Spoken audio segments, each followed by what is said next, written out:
Hello friends, నేను మీ CM Manjunath. Welcome back to the channel. మనకు 3rd డిసెంబర్కి 3 మెయిన్ బోర్డ్ ఐపీఎస్ ఓపెన్ అవుతున్నాయి. చాలామంది ఎప్పటి నుంచో వెయిట్ చేస్తున్న మీషో ఒకటి, ఇంకోటి విద్యా వైర్స్ ఒకటి, ఇంకోటి ఏకస్ కంపెనీ. ఇలా 3 మెయిన్ బోర్డ్ ఐపీఎస్ ఒకే రోజు ఓపెన్ అవ్వడం వల్ల చాలామంది ఇన్వెస్టర్స్ క్వశ్చన్ ఏంటంటే మన దగ్గర ఉన్న లిమిటెడ్ క్యాపిటల్ అయితే ఉందో ఏ ఐపీఓలో పెడితే బాగుంటుంది, ఏ ఐపీఓలో మనకు అలాట్మెంట్ ఛాన్సెస్ ఎక్కువ ఉంటుంది, ఏ ఐపీఓలో మనకు లిస్టింగ్ గెయిన్స్ ఎక్కువ ప్రాబిలిటీ ఉంది, ఒకవేళ long term point of view చూడాలంటే మనం మన ర్యాంకింగ్ ఆర్డర్ ఏంటి, దేంట్లో పెట్టచ్చు దేంట్లో పెట్టకూడదు, ఈ అన్ని క్వశ్చన్స్ ఉన్నాయి. సో ఈ వీడియోలో ఈ అన్ని క్వశ్చన్స్కి ఆన్సర్ చేసేద్దాం మనం. సో ఈ రోజు మన వీడియోలో ఈ 3 ఐపీఓస్ ఏవైతే ఉన్నాయో ఒక్కొక్క దాన్ని పిక్ చేసుకుందాం, ఒక్కొక్క దాన్ని డీప్గా అనాలిసిస్ చేద్దాం. ఐపీఓ డీటెయిల్స్తో స్టార్ట్ చేసి దాని ఫైనాన్షియల్ పర్ఫార్మెన్స్ ఏంటి, లిస్టెడ్ పీరియడ్స్ దాని యొక్క ఫైనాన్షియల్ పర్ఫార్మెన్స్ ఎలా ఉంది, అలాగే వీళ్ళ వాల్యుయేషన్ మెట్రిక్స్ ఎలా ఉంది, దాని ఓవర్ వాల్యూడా అండర్ వాల్యూడా, మన ఇన్వెస్ట్మెంట్ చేయొచ్చా లేదా అన్న పాయింట్ కంప్లీట్గా అనాలిసిస్ చేద్దాం మనం. అలాగే ఈ 3 ఐపీఓస్ మనం డీప్గా అనాలిసిస్ చేసిన తర్వాత బోనస్గా మీకోసం ఒకవేళ మనం short term point of view చూస్తే అంటే listing gains point of view చూస్తే మన ప్రిఫరెన్స్ ఆర్డర్ ఎలా ఉండాలి, దేనికి ఎక్కువ ఇంపార్టెన్స్ ఇవ్వాలి, దేనికి లెస్ ఇంపార్టెన్స్ ఇవ్వాలి. అలాగే మనం ఒకవేళ long term point of view చూస్తే దేనికి ఇంపార్టెన్స్ ఎక్కువ ఇవ్వాలి, దేనికి ఇంపార్టెన్స్ తక్కువ ఇవ్వాలి. అలాగే ఈ ఐపీఓలో ఈ 3 ఐపీఓస్లో మాట్లాడితే మనకు అలాట్మెంట్కి ఛాన్సెస్ ఏ ఐపీఓలో ఎక్కువ ఉంది, ఏ ఐపీఓలో తక్కువ ఉంది అన్న పాయింట్లో కంప్లీట్గా నీకు అనాలిసిస్ చెప్తాను నేను. వీడియో ఎక్కడ స్కిప్ చేయకుండా లాస్ట్ వరకు చూడండి. బట్ వెయిట్, వీడియోకి ఎవరైనా కొత్తగా వచ్చిన వాళ్ళు ఉంటే సబ్స్క్రైబ్ చేశారా లేదో ఒక్కసారి చూసుకోండి. సబ్స్క్రైబ్ చేయకపోతే 2 seconds టైం తీసుకొని సబ్స్క్రైబ్ చేయండి. అలాగే మా కంటెంట్ అనాలిసిస్ నచ్చినట్టయితే మీ ఫ్రెండ్స్ తోటి, ఫ్యామిలీతో షేర్ చేయడం అస్సలు మర్చిపోకండి. సో లేట్ చేయకుండా వీడియోలోకి వెళ్ళిపోదాం. సో మనం విద్యా వైస్ ఐపీఓ తోటి స్టార్ట్ చేద్దాం. సో దీని యొక్క ఐపీఓ డీటెయిల్స్లోకి వెళ్ళిపోతే ఇది ఓపెన్ వచ్చేసి 3rd to 5th డిసెంబర్, తెలిసిందే కదా ఇది. సో ఐపీఓ ప్రైస్ బ్యాండ్ వచ్చేసి 48 to 52 రూపీస్ పర్ షేర్ పెట్టారు. సో టోటల్ ఐపీఓ సైజ్ వచ్చేసి ఆల్మోస్ట్ 300 crores పెట్టారు. సో అందులో ఫ్రెష్ ఇష్యూ వచ్చేసి 274 crores, ఆఫర్ ఫర్ సేల్ వచ్చి 26 crores. So minimum lot size గురించి మాట్లాడితే మనం మినిమం బిడ్డింగ్ వచ్చేసి 288 షేర్స్ చేయాలి. సో అమౌంట్ వచ్చేసి 14,976 రూపీస్ పడుతుంది పర్ లాట్ అనేది. రీటైల్ అలొకేషన్ వచ్చేసి గుడ్ నెంబర్ ఇచ్చారు, 35%, which is very much good. So ఒకవేళ మనం విద్యా వైస్కి అప్లికేషన్ వేస్తే అలాట్మెంట్కి ఛాన్సెస్ ఎక్కువనే ఉన్నాయి. సో నెక్స్ట్ ఈ విద్యా వైస్ కంపెనీ అయితే ఉందో దాని గురించి కొన్ని బేసిక్ డీటెయిల్స్ తెలుసుకుందాం. సో ఇది వచ్చేసి 1981లో స్టార్ట్ అయింది, అంటే ఆల్మోస్ట్ 40 years నుంచి రన్నింగ్ అనుకోండి. మెయిన్గా చెప్పాలంటే ఇది వైండింగ్ అలాగే కండక్టివిటీ ప్రొడక్ట్స్ ఈ మ్యానుఫ్యాక్చరింగ్ సెగ్మెంట్లో వీళ్ళు వర్క్ చేస్తున్నారు. సో వీళ్ళ ప్రోడక్ట్స్ ఏవైతే ఉన్నాయో, ఫినిష్డ్ ప్రొడక్ట్స్ ఏవైతే ఉన్నాయో ఏ ఇండస్ట్రీకి వీళ్ళు సప్లై చేస్తారంటే power transmission, electrical systems, clean energy, mobility, railways. So ఈ ఇండస్ట్రీస్కి వీళ్ళ ఫినిష్డ్ ప్రొడక్ట్స్ ఏవైతే ఉన్నాయో వాటికి సప్లై చేస్తారు. అలాగే ఇది 4th largest manufacturing in India అన్నట్టు. వీళ్ళ ఇండస్ట్రీ పాయింట్ ఆఫ్ వ్యూలో మాట్లాడితే ఇది వైండింగ్ అండ్ కండక్టివిటీ ప్రొడక్ట్స్ ఏవైతే ఉన్నాయో వాటి పాయింట్ ఆఫ్ వ్యూలో మాట్లాడితే ఇది 4th largest మ్యానుఫ్యాక్చర్ అన్నట్టు. అలాగే ఇన్స్టాల్డ్ కెపాసిటీ పాయింట్ ఆఫ్ వ్యూలో మాట్లాడితే వీళ్ళు ఆల్మోస్ట్ 5.7 మార్కెట్ షేర్ వీళ్ళు కమాండ్ చేస్తున్నారు, which is very much good. అలాగే వీళ్ళకి ఆల్మోస్ట్ 8,000+ SKUs ఉన్నాయి అన్నట్టు. SKUs అంటే స్టాక్ కీపింగ్ యూనిట్స్. సో ఒక మ్యానుఫ్యాక్చరింగ్ ఎంటిటీకి ఎంత ఎక్కువ SKUs ఉంటే వాళ్ళు సేల్ చేయడానికి, వీళ్ళ ప్రోడక్ట్స్ని పంపించేయడానికి అంత ఎక్కువ ప్రాబిలిటీ ఉన్నట్టు. అలాగే వీళ్ళ ప్రోడక్ట్ పోర్ట్ఫోలియో గురించి మాట్లాడితే వీళ్ళ పోర్ట్ఫోలియో మెయిన్గా వచ్చేసి enamelled wires, copper bus bars, paper insulated conductors, PV ribbon, అలాగే అల్యూమినియం పేపర్, అలాగే వేరే ఏవైనా సరే కాపర్ రిలేటెడ్గా వైండింగ్ అండ్ కండక్టర్ ప్రోడక్ట్స్ ఏవైతే ఉన్నాయో అవి కూడా వీళ్ళ పోర్ట్ఫోలియోలో ఇంక్లూడ్ అయి ఉన్నాయి. నెక్స్ట్ వీళ్ళ మెయిన్ బేస్ అంతా గుజరాత్లో ఉంది. వీళ్ళ ఫ్యాక్టరీ కానీ కంపెనీ కానీ మెయిన్ ఆపరేషన్స్ అన్నీ గుజరాత్లో ఉన్నాయి. సో ద బెస్ట్ థింగ్ చెప్పాలంటే వీళ్ళు హజీరా అండ్ ముండ్రా పోర్ట్స్కి దగ్గరగా ఉన్నారన్నట్టు. సో దాని పాయింట్ ఆఫ్ వ్యూలో మాట్లాడితే వీళ్ళు మంచిగా ఎక్స్పోర్ట్ చేయొచ్చు, డొమెస్టిక్గా కూడా సేల్ చేయడానికి మంచిగా స్కోప్ ఉంటుంది. ఎందుకంటే మనకి ఎయిర్ ట్రాన్స్పోర్ట్, రోడ్ ట్రాన్స్పోర్ట్తో పోలిస్తే వాటర్ ట్రాన్స్పోర్ట్ అనేది లాజిస్టిక్స్ కాస్ట్ అనేది చాలా తక్కువగా పడుతుంది. సో కాబట్టి వీళ్ళు ఆల్ ఓవర్ ఇండియా కానీ లేకపోతే ఎక్స్పోర్ట్ ఓరియంటెడ్గా కానీ తక్కువ ఖర్చుతోటి మంచిగా ఎక్స్పోర్ట్ చేయడానికి, మంచిగా సేల్ చేయడానికి స్కోప్ ఉంటుంది. నెక్స్ట్ వీళ్ళు ఆల్మోస్ట్ 5 continentsలో ఆల్మోస్ట్ 18+ countries వీళ్ళు ప్రొడక్ట్స్ ఏవైతే ఉన్నాయో సప్లై చేస్తున్నారు. నెక్స్ట్ వీళ్ళ వర్క్ ఫోర్స్ పాయింట్ ఆఫ్ వ్యూలో మాట్లాడితే యాజ్ ఆన్ 14th November 2025 నాటికి 139 పర్మనెంట్ వర్కర్స్, అలాగే 394+ కాంట్రాక్ట్ లేబరర్స్. నెక్స్ట్ వీళ్ళ ఇన్స్టాల్డ్ ప్రొడక్షన్ కెపాసిటీ గురించి మాట్లాడితే ప్రెజెంట్ వచ్చేసి 19,680 మెట్రిక్ టన్ పర్ యానం తోటి రన్ చేస్తున్నారు. బట్ వీళ్ళు కొత్త ఫ్యాక్టరీ ఓపెన్ చేస్తున్నారు, నార్సందా ఫెసిలిటీ అని. ఈ ఐపీఓలో అయితే అమౌంట్ వస్తుందో అందులో కొంచెం అమౌంట్ వచ్చేసి వీళ్ళ నార్సందా ఫెసిలిటీకి అలొకేట్ చేశారు. సో దాని కెపాసిటీ వచ్చేసి almost 18,000 metric ton per annum అంటున్నారు. సో కాబట్టి ప్రెజెంట్ ప్లస్ ఇది ఎక్స్పెక్టెడ్ అయితే నార్సందా ఫెసిలిటీ ఉందో ఈ రెండు కలిపితే almost 37,680 metric ton per annum capacity తోటి రన్ అవ్వచ్చు అనేది వీళ్ళ ఎక్స్పెక్టేషన్. సో అలా చూసుకుంటే ఇంతకుముందు మాట్లాడుకున్నాం కదా 5.7 మార్కెట్ షేర్ అయితే ఉందో అది కూడా డబుల్ అవ్వడానికి స్కోప్ ఉంది. నెక్స్ట్ ఈ ఐపీఓ యొక్క ఆబ్జెక్టివ్ ఏంటో చూద్దాం. అంటే వీళ్ళు ఐపీఓలో అయితే అమౌంట్ రేజ్ చేస్తున్నారో ఆ అమౌంట్ని దేనికి యూజ్ చేస్తారు. సో ఈ ఆఫర్ డాక్యుమెంట్ ప్రకారం వీళ్ళు ఇంతకుముందు మాట్లాడుకున్నాం కదా నార్సందా ఫెసిలిటీ అని కొత్త ఫ్యాక్టరీ ఓపెన్ చేస్తున్నారు కదా. సో దానికోసం 140 crores అమౌంట్ తీసి పక్కకు పెట్టారు. ఒక 100 crores వచ్చేసి వీళ్ళ డెట్ అయితే ఉంటుందో దాని పేమెంట్ కోసం వాడుతున్నారంట. మిగిలిన అమౌంట్ అయితే ఉందో ఆల్మోస్ట్ 60 crores ఉంది కదా, ఆ అమౌంట్ వచ్చేసి జనరల్ కార్పొరేట్ పర్పస్ కోసం యూజ్ చేస్తామని చెప్తున్నారు. నెక్స్ట్ దీని యొక్క ఫైనాన్షియల్ పర్ఫార్మెన్స్ ఎలా ఉందో ఒకసారి చూద్దాం. రెవెన్యూ పాయింట్ ఆఫ్ వ్యూలో మాట్లాడితే మంచి గ్రోతే కనిపిస్తుంది మనకు. 1,000 crores నుంచి 1,400 crores దాకా వెళ్ళిపోయింది, not bad. Net income point of view చూసుకున్నా కూడా ఆల్మోస్ట్ డబుల్ కనిపిస్తుంది, 21.5 నుంచి 40.87 దాకా వెళ్ళిపోయింది. So not bad. But concerning factor ఏంటంటే మార్జిన్స్. మీరు చూసుకున్నట్టయితే 23లో 2.13, 25లో 2.75. But revenue net income grow అయినంత రేంజ్లో మార్జిన్స్ గ్రో అవ్వలేదు. సో అది ఇక్కడ ఈ కంపెనీ పాయింట్ ఆఫ్ వ్యూలో మాట్లాడితే ఒక కన్సర్నింగ్ ఫ్యాక్టర్. సో నెక్స్ట్, విద్యా వైర్స్ అనేది ఒక మ్యానుఫ్యాక్చరింగ్ ఎంటిటీ కాబట్టి వీటి యొక్క ఫ్యాక్టరీస్ ఏవైతే ఉన్నాయో వాటి యొక్క కెపాసిటీ యూటిలైజేషన్ ఎలా ఉందో ఒకసారి చూద్దాం. కెపాసిటీ యూటిలైజేషన్ అంటే ఏంటి అంటే మన దగ్గర ఉన్న ఫ్యాక్టరీ కెపాసిటీ ఎంత, అందులోంచి మనం ఎంత ప్రొడక్షన్ చేయగలుగుతున్నాం, ఎంత వాడుకోగలుగుతున్నాం అని చెప్పేది కెపాసిటీ యూటిలైజేషన్. దీన్ని సింపుల్ ఎగ్జాంపుల్ చెప్పాలంటే సపోజ్ మన దగ్గర ఒక ఫ్యాక్టరీ ఉందనుకోండి, ఆ ఫ్యాక్టరీ యొక్క కెపాసిటీ 100 యూనిట్స్ అనుకోండి. అంటే ఒక ఇయర్లో ఆ ఫ్యాక్టరీ నుంచి మనం 100 యూనిట్స్ ప్రొడక్షన్ చేయగలుగుతాం, అది దాని యొక్క కెపాసిటీ. బట్ మనం యాక్చువల్గా 70 యూనిట్స్ ప్రొడ్యూస్ చేసామనుకోండి, అంటే దాని యొక్క కెపాసిటీ యూటిలైజేషన్ 70%, అంటే 70% మాత్రమే వాడుకున్నాం, అంటే అండర్ యూటిలైజ్డ్ అన్నట్టు. ఒక మ్యానుఫ్యాక్చరింగ్ ఎంటిటీకి అండర్ యూటిలైజేషన్ రేషియో అనేది మంచి ఫ్యాక్టర్ కాదు. సో ఎప్పుడైనా సరే ఒక మ్యానుఫ్యాక్చరింగ్ ఎంటిటీ తన దగ్గర ఉన్న కెపాసిటీ అయితే ఉందో దాన్ని మొత్తానికి యూటిలైజ్ చేసుకోవడానికి ట్రై చేయాలి. అప్పుడే దాని ఫినిష్డ్ గుడ్స్ ఎక్కువ వస్తాయి, దానివల్ల ఎక్కువ సేల్స్ వస్తాయి, దానివల్ల ఎక్కువ ప్రాఫిటబిలిటీ కూడా పెరుగుతుంది. సో ఈ విద్యాభ్యాస కంపెనీ పాయింట్ ఆఫ్ వ్యూ మనతో వీళ్ళకి మొత్తం 3 యూనిట్స్ ఉన్నాయి. సో ఒకటి వచ్చేసి ఏంటంటే లైక్ ఓన్లీ ప్యాకేజింగ్ కోసం యూజ్ చేస్తారు, మిగిలిన 2 ఏవైతే ఉన్నాయో ప్రొడక్షన్ కోసం యూజ్ చేస్తారు. సో వీళ్ళు ఏదైతే ప్రొడక్షన్ కోసం యూజ్ చేస్తారో వాటి యొక్క కెపాసిటీ యూటిలైజేషన్ రేషియో ఎలా ఉందో ఒకసారి చూద్దాం. సో వీళ్ళ యూటిలైజేషన్ రేషియో అయితే ఉందో బేస్డ్ ఆన్ పోర్ట్ఫోలియో బట్టి డివైడ్ చేశారు. సో అల్యూమినియం అలాగే పీవీరిడిన్ పాయింట్ ఆఫ్ వ్యూ మాట్లాడితే లైక్ 2023లో లైక్ 60%, 43% ఉంది. బట్ 2025 వచ్చేసరికి ఆల్మోస్ట్ లైక్ 90%, 60% అయింది. ఈ పేపర్ ఇన్సులేటెడ్ కాపర్ అయితే ఉందో లైక్ రీసెంట్గా స్టార్ట్ చేసింది. సో కాబట్టి దాని యూటిలైజేషన్ రేషియో ఎలాగో తక్కువనే ఉంటుంది. So other than that unit 1లో లైక్ వీళ్ళ కెపాసిటీ యూటిలైజేషన్ రేషియో ఇంక్రీజింగ్లో ఉండడం మంచి గ్రోత్ పాయింట్. వీళ్ళ ఇంకో యూనిట్ అయితే ఉందో దాని గురించి మాట్లాడితే 83, 84, 59 ఈ పాయింట్లో ఉంది. సో 2025 వచ్చేసరికి 95, 96, 84 లైక్ మంచి గ్రోతే కనిపిస్తుంది. సో మన యూటిలైజేషన్ రేషియో తక్కువ ఉందా ఎక్కువ ఉందా అనడం కంటే లైక్ ఓవర్ ద ఇయర్ పెంచుకోగలుగుతున్నామా లేదా, అంటే అండర్ యూటిలైజేషన్ తగ్గించుకొని యూటిలైజేషన్ రేషియో పెంచుకోగలుగుతున్నామా లేదా అనేది మెయిన్ పాయింట్ అన్నట్టు. సో వీళ్ళ పాయింట్లో లైక్ 2023తో కంపారిజన్ చేసుకుంటే 2025 వచ్చేసరికి వీళ్ళ యూటిలైజేషన్ రేషియో చాలా హెవీగా పెంచుకున్నారు. సో కాబట్టి ఫ్యూచర్లో కూడా రెవెన్యూ పెరగడానికి, ప్రాఫిటబిలిటీ పెరగడానికి చాలా ఎక్కువ స్కోప్ ఉంది. నెక్స్ట్ ఈ కంపెనీ యొక్క వాల్యుయేషన్ మెట్రిక్స్ ఎలా ఉన్నాయో ఒకసారి చూద్దాం. ఈపీఎస్ పాయింట్ ఆఫ్ వ్యూలో లైక్ మంచి డీసెంట్ గ్రోతే కనిపిస్తుంది. పీ రేషియో పాయింట్ ఆఫ్ వ్యూలో మాట్లాడితే లైక్ ప్రీ ఇష్యూ 20 టైమ్స్ ఉంది, పోస్ట్ ఇష్యూ 27 టైమ్స్ ఉంది. ఓకే, లైక్ మరీ ఓవర్ వాల్యుయేషన్కి రావట్లేదు, which is very good. Next important thing వచ్చేసి return on net worth. So 23లో చూసుకుంటే 21%, 25లో చూసుకుంటే 24.57%. మంచి ఇంక్రిమెంటే కనిపిస్తుంది. ఎందుకంటే లైక్ నెక్స్ట్ మనం కూడా ఒక ఇన్వెస్ట్మెంట్ చేసి షేర్ హోల్డర్స్ అవుతాం కాబట్టి, సో షేర్ హోల్డర్ ఫండ్స్ని వీళ్ళు ఎంత మంచిగా యూజ్ చేసుకోగలుగుతున్నారు, యూజ్ చేసుకొని ఎంత రిటర్న్ జనరేట్ చేయగలుగుతున్నారంటే లైక్ ఇంక్రీజింగ్ ఆర్డర్లో ఉంది కాబట్టి which is very much good. Next వచ్చేసి net asset value point of వ్యూలో మాట్లాడడం కూడా మంచి గ్రోతే కనిపిస్తుంది. Return on capital employed which is almost link to the return on net worth కాబట్టి లైక్ అది ఇంక్రీజింగ్ ఆర్డర్లో ఉంటే ఆల్మోస్ట్ ఇది కూడా ఇంక్రీజింగ్ ఆర్డర్లోనే ఉంటుంది, ఇంక్రీజింగ్ ఆర్డర్లోనే ఉంది which is very much good. Next వచ్చేసి ఎబిటా పర్సెంటేజ్ అన్నట్టు, అంటే లైక్ మన కోర్ బిజినెస్ నుంచి వీళ్ళు ఎంత రిటర్న్ జనరేట్ చేయగలుగుతున్నారు అంటే లైక్ ఇంక్రీజింగ్ ఆర్డర్లోనే ఉంది which is very much good. But వీళ్ళ సేల్స్ గ్రో అవుతున్నంతగా, నెట్ ఇన్కమ్ గ్రో అవుతున్నంతగా ఎబిటా పర్సెంటేజ్ అనేది లేదు. సో కాబట్టి that is a major concerning factor అన్నట్టు. నెక్స్ట్ ఇంపార్టెంట్ థింగ్ వచ్చేసి డెట్ ఈక్విటీ రేషియో. లైక్ మీరు అబ్జర్వ్ చేసుకున్నట్టయితే లైక్ 0.97 నుంచి 0.88కి వచ్చింది, అంటే ఆల్మోస్ట్ డిక్రీజ్ చేసుకుంటూ వస్తున్నారు. సో డెట్ ఈక్విటీ రేషియో తగ్గిపోవడం అనేది like very much good thing అన్నట్టు ఈ కంపెనీకి. సో నెక్స్ట్ వీళ్ళ ఇండస్ట్రీలో ఎవరైతే లిస్టెడ్ కంపెనీస్ ఉన్నారో సో వాళ్ళతో కంపారిజన్ చేద్దాం. So first P ratio point of వ్యూలో మాట్లాడితే విద్యా వైర్స్ వచ్చేసి ఆల్మోస్ట్ 27 టైమ్స్ క్లెయిమ్ చేస్తున్నారు. So Precision Wires Ramaratna Wires 53 times అలాగే 40 టైమ్స్ ఉంది. సో ఇండస్ట్రీ పాయింట్ ఆఫ్ వ్యూలో మాట్లాడితే వీళ్ళు మరి ఓవర్ వాల్యుయేషన్కి ఏం రావట్లేదు, కరెక్ట్ వాల్యుయేషన్కి వస్తున్నారు. నెక్స్ట్ ఈపీఎస్ పాయింట్ ఆఫ్ వ్యూలో మాట్లాడితే లైక్ వేరే వాళ్ళతో కంపారిజన్ చేస్తే లైక్ వీళ్ళ ఈపీఎస్ 1.92 అనేది చాలా తక్కువ ఉంది. బట్ ఈ కంపెనీకి వేరే కంపెనీస్తో కంపారిజన్ చేస్తే బిగ్గెస్ట్ అడ్వాంటేజ్ ఎక్కడ వస్తుందంటే return on net worth point of వ్యూలో. ఎందుకంటే మీరు అబ్జర్వ్ చేయండి, ప్రెసిషన్ వైర్ 15%, రామరత్న వైర్స్ వచ్చేసి 14%.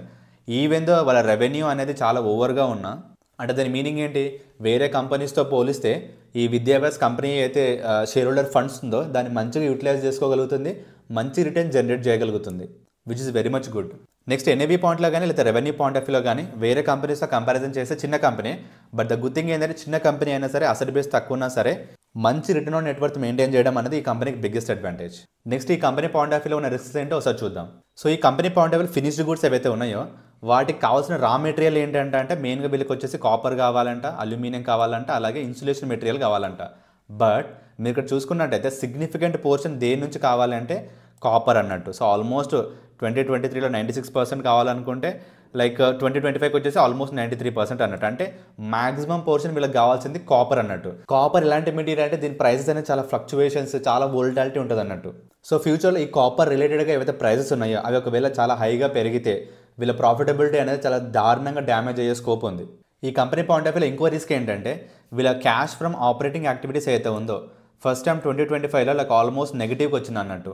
క్యాష్ ఫ్రమ్ ఆపరేటింగ్ యాక్టివిటీస్ అనేది ఎప్పుడైనా సరే పాజిటివ్గానే ఉండాలి. అది నెగిటివ్కి వెళ్తుంది లేకపోతే అదే ట్రెండ్ కంటిన్యూ అవుతుందంటే లైక్ ఫ్యూచర్లో వీళ్ళ బిజినెస్ అనేది వైబిలిటీ అనేది చాలా క్వశ్చనింగ్ అవుతుంది అన్నట్టు. సో కాబట్టి లాస్ట్ 3 years పాయింట్ ఆఫ్ వ్యూలో మాట్లాడితే లైక్ 2025లో నెగిటివ్ క్యాష్లో వచ్చింది. ఒకవేళ ఇదే ట్రెండ్ కంటిన్యూ అయితే మాత్రం దీని ప్రాఫిటబిలిటీ మీద బిజినెస్ కంటిన్యూటీ మీద లైక్ చాలా క్వశ్చన్స్ రావచ్చు.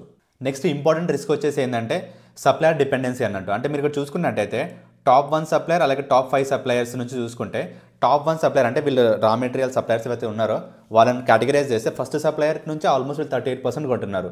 అలా ఫస్ట్ 5 సప్లయర్స్ని యాడ్ చేస్తే ఆల్మోస్ట్ 86% కొంటున్నారు. సో ఇలా సప్లయర్ డిపెండెన్సీ ఎక్కువ ఉందనుకోండి, పొరపాటున ఆ సప్లయర్స్ ఒకేసారి ప్రైస్ పెంచినా లేకపోతే ఆ సప్లయర్స్లో బిజినెస్ అయితే ఉంటుందో ఆ బిజినెస్ అనేది ఏమైనా ఎఫెక్ట్ అయినా సరే వీళ్ళ బిజినెస్ కూడా ఎఫెక్ట్ అవ్వడానికి ఎక్కువ స్కోప్ ఉంటుంది. సో అలా తక్కువ మంది సప్లయర్స్ మీద ఎక్కువగా డిపెండెంట్ ఉండడం అనేది వన్ ఆఫ్ ది రిస్క్ అన్నట్టు ఈ కంపెనీకి. మన నెక్స్ట్ ఐపీఓ కంపెనీ వచ్చేసి ఏకస్. సో దాని యొక్క డీటెయిల్స్ కూడా ఒకసారి చూద్దాం. సో ఐపీఓ డేట్స్ వచ్చేసి సేమ్ 3 to 5 మధ్యలో ఓపెన్ ఉంటుంది. ఇష్యూ ప్రైస్ వచ్చేసి లైక్ 180 to 124 ప్రైస్ బ్యాండ్లో తీసుకొస్తున్నారు. ఒకవేళ ఎంప్లాయీస్ అయితే 11 rupees per share అనే డిస్కౌంట్ వస్తుంది. So total IPO size 921 crores, fresh issue వచ్చేసి 670, ఆఫర్ పర్ సేల్ వచ్చేసి 251 crores, which is not bad. Minimum lot size వచ్చేసి లైక్ 124 shares 14,082 rupees పడుతుంది. సో ఏకస్ కంపెనీ ఐపీఓలో రీటైలర్స్ గుర్తుపెట్టుకోవాల్సింది ఏంటంటే సో మనకు ఓన్లీ 10% కోటా మాత్రమే ఇచ్చారు. సో ఒకవేళ మనం అప్లై చేసినా సరే అలాట్మెంట్కి ఛాన్సెస్ తక్కువ. సో ఈ ఏకస్ కంపెనీ గురించి మనం తెలుసుకోవాల్సిన బేసిక్ డీటెయిల్స్ ఏంటో ఒకసారి చూద్దాం. ఈ కంపెనీ యొక్క స్పెషాలిటీ ఏంటంటే ఒక సింగిల్ ఎస్ఈజెడ్లో ఉంటూ అది కూడా fully vertically integrated aerospace manufacturing చేసే కంపెనీలో వన్ అండ్ ఓన్లీ కంపెనీ అన్నట్టు ఇండియాలో. సో అలా ఉండడం కూడా ఇది వన్ ఆఫ్ ది రిస్క్ అన్నట్టు. సో అది రిస్క్ సెక్షన్ మాట్లాడుతున్నప్పుడు మాట్లాడదాం. సో వచ్చేసి ఏంటంటే ఒక సింగిల్ ఎస్ఈజెడ్లో ఉంటూ ఫుల్లీ వర్టికల్ ఇంటిగ్రేటెడ్ మ్యానుఫ్యాక్చరింగ్ చేస్తుంది అన్నట్టు ఏరోస్పేస్ రిలేటెడ్గా.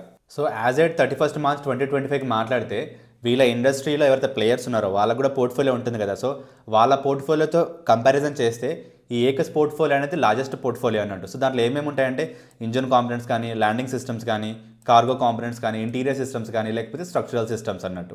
సో వీళ్ళ ఇండస్ట్రీలో ద బిగ్గెస్ట్ పోర్ట్ఫోలియో మెయింటైన్ చేస్తున్నట్టు ఏకస్ కంపెనీ అయితే ఉందో. నెక్స్ట్ వీళ్ళ ఆపరేషన్స్ గురించి మాట్లాడితే ఎండ్ టు ఎండ్ ప్రొడక్షన్ అన్నట్టు. అంటే ఒక పార్ట్ రిలేటెడ్గా అయితే ఉందో వీళ్ళు మొత్తం వీళ్ళే ప్రొడక్షన్ చేస్తారు. అంటే ఇంకెవరికో సబ్ కాంట్రాక్ట్ ఇవ్వడం, వాళ్ళు 50% చేయడం, వీళ్ళు 50% చేయడం అలా ఏం లేదు. ఎండ్ టు ఎండ్ ప్రొడక్షన్ మొత్తం వీళ్ళ కంట్రోల్లోనే ఉంటుంది. నెక్స్ట్ వచ్చేసి లార్జ్ స్కేల్ ఆపరేషన్స్. అంటే లైక్ ఎయిర్ బస్, బోయింగ్ ఇలాంటి పెద్ద కంపెనీస్ ఏవైతే ఉన్నాయో అవి కూడా వీళ్ళ దగ్గరకి కొనడానికి వస్తున్నారు అన్నట్టు. అంటే వీళ్ళు లార్జ్ స్కేల్లో ఆపరేషన్ చేయగలుగుతున్నారు. ఎందుకు చేయగలుగుతున్నారంటే ఈ ఏకస్ కంపెనీ అయితే ఉందో వన్ స్టాప్ షాప్ లాగా పనిచేస్తుంది. ఎందుకంటే మీరు ఇంతకుముందు అబ్జర్వ్ చేశారా లేదా, వీళ్ళ పోర్ట్ఫోలియో అయితే ఉందో అంటే ఏరోస్పేస్కి రిలేటెడ్గా ఏవైతే పార్ట్స్ కావాలో అవన్నీ కూడా వీళ్ళే ప్రొడక్షన్ చేయగలుగుతున్నారు. కాబట్టి ఎవరైనా కొనేవాళ్ళు ఏమనుకుంటారు, మనకు కావాల్సినవన్నీ కూడా ఒక పర్సన్ దగ్గర దొరుకుతున్నాయండి, అంతకంటే ఏం కావాలి. సో కాబట్టి వాళ్ళకు కూడా లాజిస్టిక్స్ పరంగా కాస్ట్ తగ్గుతుంది కదా. సో కాబట్టి ఇలాంటి పెద్ద పెద్ద కంపెనీస్ కూడా వన్ స్టాప్ సొల్యూషన్ లాగా పనిచేస్తుంది ఏకస్ కంపెనీ అనేది, which is a very good thing కదా. నెక్స్ట్ ఈ ఏకస్ కంపెనీ అయితే ఉందో లైక్ ఓన్లీ ఏరోస్పేస్ రిలేటెడ్గా ఐటమ్స్ మీద ఫోకస్ చేయకుండా సో వీళ్ళు రీసెంట్ డైవర్సిఫికేషన్ కూడా చేశారు. లైక్ కన్జ్యూమర్ ప్రొడక్షన్ సెగ్మెంట్స్ అయితే ఉందో దానికి కూడా వచ్చారు. లైక్ కుక్వేర్ కానీ, హోమ్ అప్లయన్సెస్ కానీ, టాయ్స్ కానీ, స్మార్ట్ డివైస్ కాంపోనెంట్స్ కానీ ఇవి కూడా ప్రొడక్షన్ చేయడం స్టార్ట్ చేశారన్నట్టు. దేర్ బై వీళ్ళ ఓన్లీ ఒకదాని మీద ఫోకస్ చేయకుండా ఒకదాని మీదనే వీళ్ళు డిపెండెంట్ అవ్వకుండా లైక్ ఇంకో లైన్ ఆఫ్ బిజినెస్ని వీళ్ళు కూడా క్రియేట్ చేసుకున్నారు. అందుకే ఏకస్ కంపెనీ అయితే ఉందో డైవర్సిఫైడ్ అలాగే ఇంజనీరింగ్ లెడ్ మ్యానుఫ్యాక్చర్ అన్నట్టు. ఎందుకంటే బోత్ ఏరోస్పేస్లో ఉంటుంది అలాగే డైవర్సిఫికేషన్ రిలేటెడ్గా కన్జ్యూమర్ వర్టికల్స్కి కూడా ఎంటర్ అయ్యారు కాబట్టి. నెక్స్ట్ ఈ ఐపీఓ ఒక ఆఫర్ అబ్జెక్టివ్స్ ఏంటో ఒకసారి చూద్దాం. ఈ ఐపీఓలో వీళ్ళైతే అమౌంట్ రేజ్ చేస్తున్నారో అందులో మెజారిటీ పోర్షన్ వచ్చేసి అంటే ఆల్మోస్ట్ 433 crores దాకా కూడా బారోయింగ్స్ రీపే చేయడానికే తీసుకుంటున్నారు. మిగిలిన 64 crores మాత్రమే లైక్ మిషనరీ కానీ ఎక్విప్మెంట్ కానీ కొనడానికి యూజ్ చేస్తున్నారు. ఈ రెండు పోగా ఇంకైతే అమౌంట్ ఉంటుందో అది ఇన్ఆర్గానిక్ గ్రోత్ కానీ లేకపోతే జనరల్ కార్పొరేట్ పర్పస్ కోసం యూజ్ చేస్తారంట. నెక్స్ట్ దీని యొక్క ఫైనాన్షియల్ పర్ఫార్మెన్స్ ఎలా ఉందో ఒకసారి చూద్దాం. వీళ్ళ నెట్ ఇన్కమ్ అలాగే మార్జిన్ పర్సంటేజ్ గురించి మాట్లాడితే లైక్ అన్నీ కూడా నెగిటివ్లో కనిపిస్తున్నాయి. లైక్ 23-24కి చూసుకుంటేనేమో కొంచెం రికవర్ అయ్యింది, బట్ మళ్ళీ 24-25 చూసుకుంటేనేమో సేమ్ పొజిషన్కి వచ్చారు. అందుకే మీరు రెవెన్యూ కూడా చూసుకుంటే 23-24కి లైక్ ఇంక్రిమెంట్ కనిపిస్తుంది, బట్ 24-25కి మళ్ళీ డిక్రిమెంటే కనిపిస్తుంది, which is not at all good. So వీళ్ళు ఈ నెగిటివ్ మార్జిన్స్ని ఇంప్రూవ్ చేసుకోవడానికి ఐదర్ వీళ్ళు రెవెన్యూని ఇంక్రీజ్ చేసుకోవాలి లేకపోతే ఎక్స్పెన్స్ అని కంట్రోల్ చేయాలి. ఈ రెండు చేయలేకపోతే మాత్రం లైక్ వన్స్ లిస్ట్ అయిన తర్వాత ప్రైస్ అయితే ఉంది అది ఇంకా ఫ్యూచర్లో పడిపోవడానికి స్కోప్ ఎక్కువ ఉంటుంది. నెక్స్ట్ వీళ్ళ వాల్యుయేషన్ మెట్రిక్స్ ఎలా ఉన్నాయో ఒకసారి చూద్దాం. So first earnings point of వ్యూలో మాట్లాడితే మనకి ఎలాగో నెట్ ఇన్కమ్ నెగిటివ్లో ఉంది కాబట్టి ఈపీఎస్ కూడా నెగిటివ్లోనే ఉంటుంది. సేమ్ వే 23-24 కొంచెం రికవర్ అయింది, మళ్ళీ 24-25కి మళ్ళీ కింద పడిపోయింది. సో ఎలాగో ఇలాంటి కంపెనీకి మనం పీ రేషియో అనేది క్యాలిక్యులేట్ చేయలేం. ఎందుకంటే పీ రేషియో అంటే ఏంటి, so like market price divided by earnings per share. Earnings per share అనేది ఆల్రెడీ నెగిటివ్లో ఉంది. సో డెనామినేటర్లో ఆల్రెడీ నెగిటివ్ ఉంది. సో న్యూమినేటర్లో ఎంత పాజిటివ్ ఫిగర్ ఉన్నా so almost it doesn't make any sense కదా. సో కాబట్టి ఈ కంపెనీకి పీఈ రేషియో ఎలాగో మనం క్యాలిక్యులేట్ చేయలేం. Next return on net worth point of వ్యూలో మాట్లాడితే లైక్ మంచి ఇంప్రూవ్మెంటే కనిపిస్తుంది, బట్ నాట్ యాజ్ ఎక్స్పెక్టెడ్. తర్వాత net assets value okay fine పర్లేదు. Next return on capital employed ఇది ఎలాగో ఇంప్రూవ్ అయింది కాబట్టి ఆటోమేటిక్గా ఇది కూడా ఇంప్రూవ్ అవుతుంది, మనకు డౌట్ లేదు. తర్వాత ఈబిటా పర్సెంటేజ్ గురించి మాట్లాడితే అంటే కోర్ బిజినెస్ నుంచి వీళ్ళు జనరేట్ చేయగలిగే ఇన్కమ్ గురించి మాట్లాడితే లైక్ 23-24కి ఇంప్రూవ్మెంటే కనిపిస్తుంది. మరి సేమ్ మళ్ళీ 24-25కి మళ్ళీ డిక్రిమెంటే కనిపిస్తుంది. డెట్ ఈక్విటీ రేషియో కూడా లైక్ 23-24కి మంచి కంట్రోల్ చేశారు, బట్ మళ్ళీ 24-25కి మళ్ళీ సేమ్ స్టోరీ వస్తుంది. ఎనీహౌ ఐపీఓ నుంచి ఏదైతే అమౌంట్ వస్తుందో దాంట్లోంచి వీళ్ళు లైక్ డెట్ కూడా రీపే చేస్తున్నారు కాబట్టి లైక్ డెట్ ఈక్విటీ రేషియో కూడా మళ్ళీ ఇంప్రూవ్ అవ్వడానికి స్కోప్ ఎక్కువ ఉంది.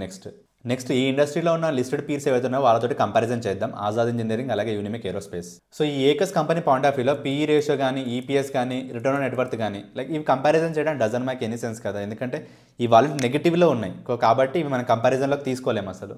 నెక్స్ట్ ఎన్ఏవి పాయింట్ ఆఫ్ వ్యూలో మాట్లాడితే లైక్ వేరే కంపెనీస్తో కంపారిజన్ చేస్తే లైక్ ఇది ఎంత చిన్న ప్లేయరో అర్థమవుతుంది. బట్ ద బిగ్గెస్ట్ థింగ్ ఏంటంటే రెవెన్యూ అన్నట్టు. అంటే ఈ ఇండస్ట్రీలో లైక్ వేరే కంపెనీస్తో కంపారిజన్ చేస్తే కూడా దీని రెవెన్యూ పాయింట్ ఆఫ్ వ్యూలో బీట్ చేయడానికి ఎవరు లేరు అన్నట్టు. ఎందుకంటే లైక్ పెద్ద పెద్ద కంపెనీస్ ఏవైతే ఉన్నాయో ఎయిర్ బస్ కానీ బోయింగ్ ఇలాంటి పెద్ద పెద్ద కంపెనీస్కి వన్ స్టాప్ సొల్యూషన్ కాబట్టి ఆల్మోస్ట్ సో ఆబ్వియస్గా దీని రెవెన్యూ అనేది వేరే వాళ్ళ కంపారిజన్తో చాలా ఎక్కువగానే ఉంటుంది.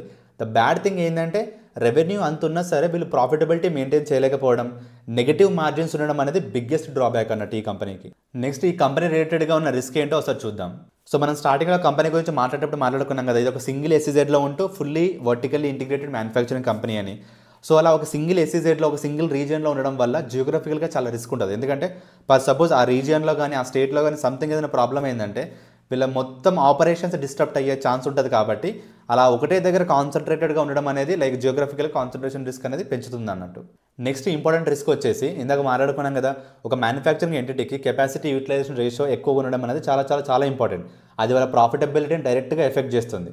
ఈ ఏకస్ కంపెనీ పాయింట్ ఆఫ్ వ్యూలో మాట్లాడితే కెపాసిటీ యూటిలైజేషన్ రేషియోస్ ఎలా ఉన్నాయో చూడండి. లైక్ 53, 20, 16, 27. లైక్ కంపారిజన్లో 20-25లో చూసుకుంటే 66, 27, 14, 17. లైక్ మనకే అర్థమైపోతుంది వీళ్ళ లైక్ కెపాసిటీస్ ఏవైతే ఉన్నాయో అవి ఎంత అండర్ యూటిలైజ్డో. ఒక మ్యానుఫ్యాక్చరింగ్ ఎంటిటీకి కెపాసిటీ యూటిలైజేషన్ రేషియోస్ ఎంత ఎక్కువగా ఉంటే వాళ్ళ ప్రాఫిటబిలిటీ అంత ఎక్కువగా పెరగడానికి స్కోప్ ఉంటుంది. సో వీళ్ళ పాయింట్ ఆఫ్ వ్యూలో చాలా వరకు వీళ్ళ ఫ్యాక్టరీస్ ఏవైతే ఉన్నాయో చాలా వరకు అండర్ యూటిలైజేషన్లో నడుస్తున్నాయి. సో ఫ్యూచర్లో వీళ్ళు ఈ కెపాసిటీ యూటిలైజేషన్ రేషియోని ఇంకా పెంచుకొని రెవెన్యూని ప్రాఫిటబిలిటీని పెంచుకుంటే లైక్ వెల్ అండ్ గుడ్. లేదు ఒకవేళ వీళ్ళు ఏదైతే రేషియో ఉందో అదే రేషియోని మెయింటైన్ చేసుకుంటూ పోతే మాత్రం వీళ్ళ ప్రాఫిటబిలిటీ రెవెన్యూస్ అన్ని పడిపోయి ఇన్వెస్టర్స్ కాన్ఫిడెన్స్ని కోల్పోయే ఛాన్స్ ఉంది. నెక్స్ట్ ఈరోజు మన వీడియోలో బిగ్గెస్ట్ ఐపీఓ అలాగే ఇంపార్టెంట్ ఐపీఓ వచ్చేసి మీషో. సో దాని గురించి కూడా ఒకసారి డీటెయిల్గా చూద్దాం. సో డేట్స్ పాయింట్ ఆఫ్ వ్యూలో మాట్లాడితే సేమ్ 3 to 5 మధ్యలో ఓపెన్ ఉంటుంది. ఇష్యూ ప్రైస్ వచ్చేసి 105 to 111 per share పెట్టారు బ్యాండ్ అనేది. దీంట్లో టోటల్ ఐపీఓ సైజ్ వచ్చేసి 5421 crores, ఫ్రెష్ ఇష్యూ వచ్చేసి 4250 crores, ఆఫర్ ఫర్ సేల్ వచ్చేసి 1171 crores. మినిమం లాట్ గురించి మాట్లాడితే ఒక లాట్లో 135 షేర్స్ ఉంటుంది. మినిమం అమౌంట్ వచ్చేసి 14,985 రూపీస్. సో రీటైల్ ఇన్వెస్టర్స్ మనం కొంచెం అబ్జర్వ్ చేయాల్సింది ఏంటంటే మన కోటా ఓన్లీ 10% మాత్రమే ఉంటుంది. సో ఎలాగో ఈ ఐపీఓ ఓవర్ సబ్స్క్రిప్షన్ అవుతుంది కాబట్టి మన అలాట్మెంట్కి ఛాన్సెస్ చాలా తక్కువ. నెక్స్ట్ ఈ కంపెనీ గురించి మనం తెలుసుకోవాల్సిన బేసిక్ డీటెయిల్స్ ఏంటో ఒకసారి చూద్దాం. సో మీషో గురించి మనందరికీ తెలిసిందే కదా, ఇది ఒక ఈ కామర్స్ ప్లాట్ఫామ్ అన్నట్టు. సో ఇందులో మెయిన్గా 4 players ఉన్నారు. సో కన్జ్యూమర్స్, సెల్లర్స్, లాజిస్టిక్స్ అలాగే కంటెంట్ క్రియేటర్స్ అన్నట్టు. సో వేరే ఈ కామర్స్ ప్లాట్ఫామ్ తోటి కంపారిజన్ చేస్తే మీషోలో ఒక ఎక్స్ట్రా పర్సన్ ఎవరంటే కంటెంట్ క్రియేటర్స్ అన్నట్టు. సో కంటెంట్ క్రియేటర్స్ అంటే మనకంతా తెలిసిందే కదా, లైక్ మనకి యూట్యూబ్, ఇన్స్టాగ్రామ్లో ఎవరికైతే ఎక్కువ మంది ఫాలోవర్స్ ఉంటారో వాళ్ళతోటి ప్రోడక్ట్స్ని ఎలాగైతే అడ్వర్టైజ్మెంట్ చేపిస్తారో, ప్రమోట్ చేయిస్తారో, సేమ్ వేలో లైక్ ఇక్కడ మీషోలో కూడా లైక్ ఎవరికైతే సబ్స్క్రైబర్స్ కానీ ఎవరైతే ఎక్కువ మంది ఉంటారో సో వాళ్ళతోటి ఈ సెల్లర్స్ ఎవరైతే ఉన్నారో వాళ్ళ ప్రోడక్ట్స్ని వీళ్ళు ప్రమోట్ చేయిస్తారు అన్నట్టు. ఇంకొక యూనిక్ థింగ్ ఏంటంటే ఈ కంటెంట్ క్రియేటర్స్కి మానిటైజేషన్ కూడా అవుతుంది మీషోలో, which I think very unique. September 2025 నుంచి లాస్ట్ 12 months చూసుకుంటే అంటే సెప్టెంబర్ 2024 ఈ 12 months పీరియడ్ కంపారిజన్ చేస్తే నెంబర్ ఆఫ్ ఆర్డర్స్ ప్లేస్డ్ కానీ అలాగే యాన్యువల్ ట్రాన్సాక్టింగ్ యూజర్స్ ఎవరైతే ఉన్నారో వాటి పాయింట్ ఆఫ్ వ్యూ చూసుకుంటే లైక్ మీషో అనేది largest e commerce market place అన్నట్టు. నెక్స్ట్ థింగ్ మనందరికీ తెలిసిన విషయమే మీషో యూజర్ బేస్ అన్నట్టు. సో వాళ్ళ యూజర్ బేస్లో ఆల్మోస్ట్ ఉమెనే ఆల్మోస్ట్ 53.27% అన్నట్టు. అంటే ఆల్మోస్ట్ మోర్ దెన్ 50% ఎవరైతే ఉన్నారో ఉమెన్ అకౌంట్ బేసే అన్నట్టు.